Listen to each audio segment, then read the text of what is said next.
क्या एक माँ का प्यार इतना शक्तिशाली हो सकता है कि वह न केवल अपने बच्चे को बचा ले, बल्कि सैकड़ों साल पुरानी आत्मा को भी मुक्ति दे दे? ये कहानी ऐसी ही एक विधवा की है, जिसने अपने साहस और विश्वास से न सिर्फ अपनी बेटी की जिंदगी बचाई, बल्कि एक पूरे गांव को नई राह दिखाई। हिमालय की बर्फीली चोटियों के बीच, जहां सूरज की किरणें पहाड़ों को सोने सी चमक देती थी और रातें रहस्यमयी फुसफुसाहटों से भरी होती थी, बसा था केदारपुर। इस छोटे से गांव के पास एक प्राचीन मंदिर था, जिसके पत्थरों पर समय की धूल जमी थी और हवाएं उसकी दीवारों से टकराकर डरावनी सिसकियां छोड़ती थी। लोग कहते थे कि वहां कोई आत्मा भटकती है, कभी साधु की, कभी विधवा की। लेकिन इस रहस्य को सुलझाने और एक अनोखी मिसाल कायम करने वाली थी सावित्री, एक ऐसी मां जिसने दुनिया के तानों को चुनौती दी और असंभव को संभव कर दिखाया। केदारपुर के एक सुनसान कोने में टूटी फूटी झोपड़ी में रहती थी सावित्री। 2 साल पहले उसके पति रघु की एक रहस्यमयी बीमारी ने जान ले ली थी। गांव वालों ने सावित्री को अशुभ करार दिया, उसकी छाया से डरते और उसकी झोपड़ी के पास से गुजरते वक्त रास्ता बदल लेते। लेकिन सावित्री का हौसला अटल था। उसकी 5 साल की बेटी माया उसकी जिंदगी की रोशनी थी। हर सुबह वह जंगल में लकड़ियां बीनने जाती, उन्हें बेचकर माया के लिए रोटी जुटाती और रात को उसे गले लगाकर कहती, माया, दुनिया चाहे जो कहे, हमारा साहस और प्यार हमें कभी अकेला नहीं छोड़ेगा। एक ठंडी शाम, जब सूरज पहाड़ों के पीछे लालिमा बिखेर रहा था, सावित्री जंगल में लकड़ियां इकट्ठा कर रही थी। तभी उसे 2 साधुओं की बातचीत सुनाई दी।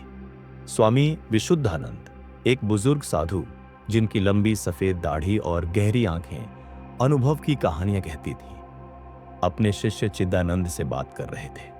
चिदानंद युवा और जोशीला, अपने गुरु की हर बात को भक्ति और जिज्ञासा से सुनता था। विशुद्धानंद की आंखों में एक अजीब सी चमक थी, जैसे वह कोई पुराना रहस्य जानता हो। गुरुजी, क्या मंदिर की आत्मा सचमुच इतनी खतरनाक है? चिदानंद ने पूछा।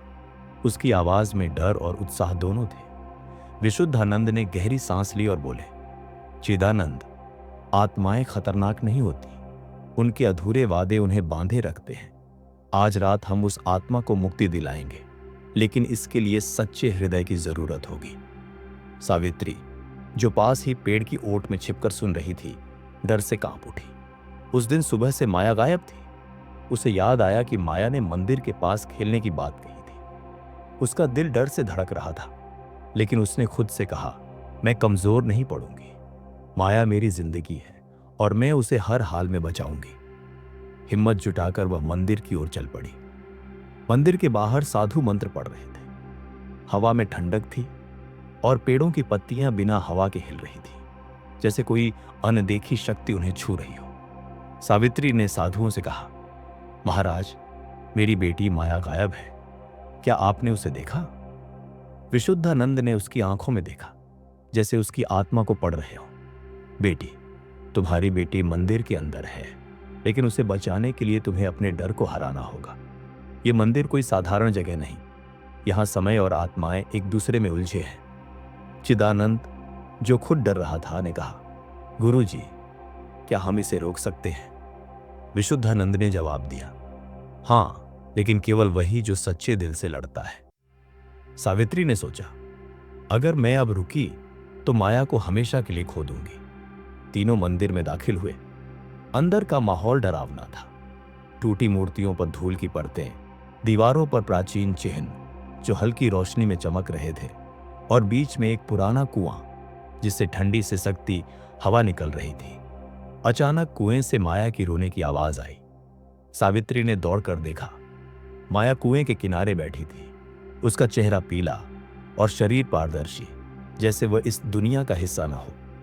सावित्री ने माया को छूने की कोशिश की, लेकिन उसका हाथ माया के शरीर से आर पार निकल गया। वह रोते हुए बोली, महाराज, मेरी बेटी को क्या हुआ? विशुद्धानंद ने गंभीर स्वर में कहा, यह एक आत्मा का जाल है। इस मंदिर में एक विधवा की आत्मा राधा भटकती है। उसने अपनी बेटी को बचाने का वादा किया था और वह माया को अपनी बेटी समझ रही है। चिदानंद, जो अब तक चुप था, बोला, मुझे भी एक बार अपने परिवार को खोने का डर झेलना पड़ा था। सावित्री, तुम्हारा साहस मुझे मेरी कमजोरी याद दिलाता है। हम तुम्हारे साथ हैं। सावित्री ने उसकी बात सुनकर हिम्मत पकड़ी।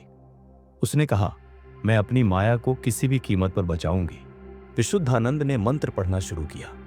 हवा तेज हो गई, मंदिर की दीवारें हिलने लगी और कुएं से एक सफेद धुंध उठी। उसमें से एक विधवा की आकृति प्रकट हुई, राधा। चेहरा दुख और गुस्से से भरा था, लेकिन उसकी आंखों में एक गहरी उदासी थी। उसने सावित्री की ओर देखा और बोली, तुम्हारी बेटी मेरी है। मैंने नंदिनी को बचाने का वादा किया था। सावित्री ने डर को एक तरफ रखा। उसने राधा की आंखों में देखा और कहा, मैं एक मां हूं, मैं तुम्हारा दर्द समझती हूं, लेकिन माया मेरी बेटी है। बताओ, तुम्हारा वादा क्या था? मैं उसे पूरा करूंगी।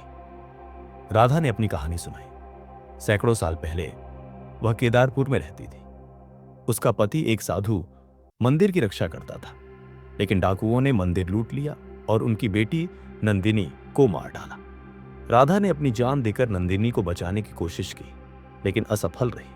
तब से उसकी आत्मा मंदिर में भटक रही थी। हर बच्चे को अपनी नंदिनी समझकर बुलाती थी। सावित्री की आंखों में आंसू थे। उसने कहा, राधा, तुम्हारी नंदिनी अब इस दुनिया में नहीं है, लेकिन मैं वादा करती हूं कि मैं इस मंदिर को फिर से पवित्र बनाऊंगी। तुम्हारा और तुम्हारे पति का वचन पूरा होगा।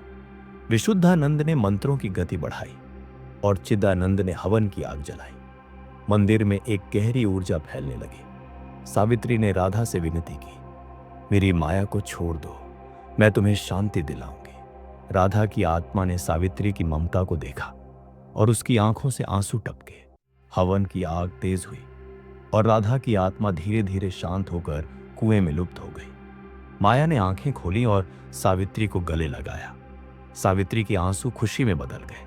विशुद्धानंद ने कहा, सावित्री, तुमने साबित कर दिया कि सच्चा प्यार और साहस किसी भी अंधेरे को हरा सकता है। सावित्री और माया गांव लौटी। सावित्री ने राधा का वादा पूरा करने के लिए गांव वालों को एकजुट किया। उसने दिन रात मेहनत की, टूटी मूर्तियों को ठीक करवाया और मंदिर को फिर से आस्था का केंद्र बनाया। गांव वालों ने उसकी हिम्मत और दृढ़ता को देखकर उसे सम्मान देना शुरू किया। सावित्री अब एक मां से बढ़कर एक प्रेरणा बन गई थी। एक रात उसने माया से कहा, बेटी, जिंदगी में मुश्किलें आएंगी, लोग ताने मारेंगे, लेकिन अपने दिल की आवाज सुनो। अगर तुम अपने सपनों और प्यार पर भरोसा रखोगी तो कोई ताकत तुम्हें रोक नहीं सकती। केदारपुर में आज भी सावित्री की कहानी गूंजती है। ये कहानी सिखाती है कि साहस, ममता और दूसरों के लिए कुछ करने की इच्छा हमें कितना ऊंचा उठा सकती है। और शायद राधा की आत्मा अब सचमुच शांति पा चुकी थी। लेकिन मंदिर की हवाओं में एक सवाल आज भी फुसफुसाता है, क्या कोई और अधूरा वादा अभी भी इंतजार कर रहा है?